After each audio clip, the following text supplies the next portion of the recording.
যে কেউ একটা অভিযোগ করতেই পারে, সেটা প্রমাণিত হওয়ার আগে আপনি কাউকে দোষী সাব্যস্ত করতে পারেন।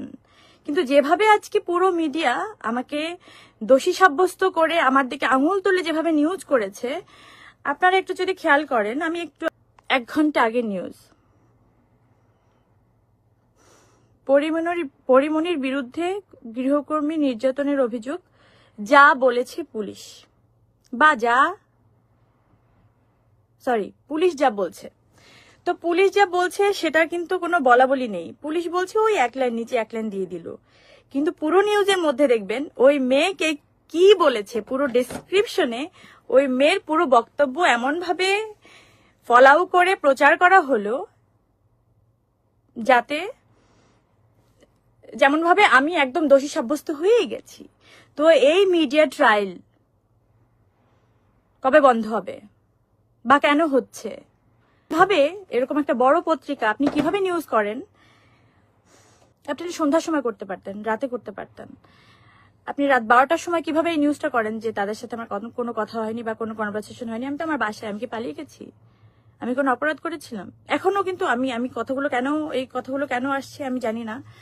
মানে ধরেন এগুলো আপনারা আমাকে বাধ্য করেছেন। আচ্ছা, আপনারা এত মিডিয়া কিভাবে জানেন যে একটা সাধারণ ডায়েরি হলো? আপনাদের মনে হয় না যে এটার মধ্যে অন্য কোনো ষড়যন্ত্র থাকতে পারে? অনেক কিছু নিয়ে মুখ বুজেছিলাম বা মুখ বুজে আছি,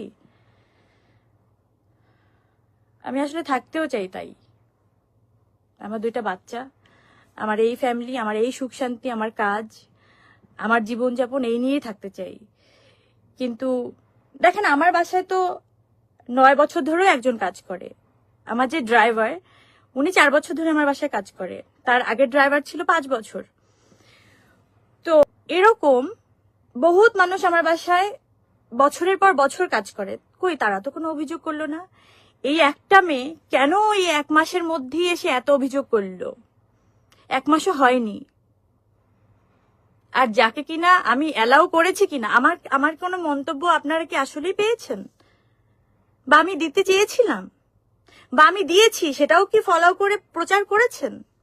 করেননি। তো এগুলো অফ করেন। এত ভালোবাসার ফল যদি এটা হয়, তাহলে এই ভালোবাসা কেউ কাউকে না বাসুক। আমি সবাইকে বলতে চাই, আমার হাতে সব প্রমাণ আছে, কিন্তু এখন আমি দিতে চাচ্ছি না। কেন জানেন? বিশ্বাস করেন, আমি সত্যি আইনের উপর শ্রদ্ধাশীল। জনগণ কিন্তু আস্ত একটা মিডিয়া, প্রত্যেকটা জনগণ